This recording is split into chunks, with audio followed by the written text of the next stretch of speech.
यावेदा परदेसी बलम के एगो में दूगो लगैबे करब। आवेदा परदेसी बलम के एगो में दूगो लगैबे करब।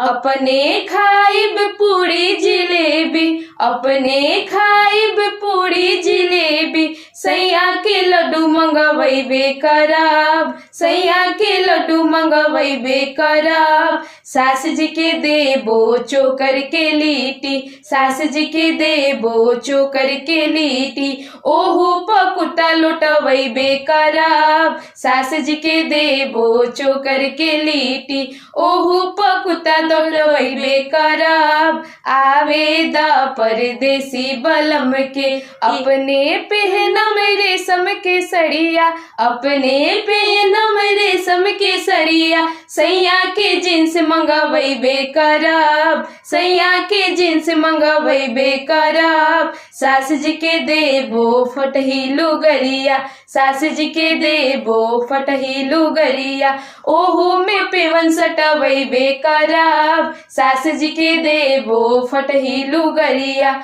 ओहू में पेवन सटवैबे करब। आवेदा परदेसी बलम के एगो में दूगो लगैबे करब। आवेदा परदेसी बलम के एगो में दूगो लगैबे करब। आवेदा परदेसी बलम के।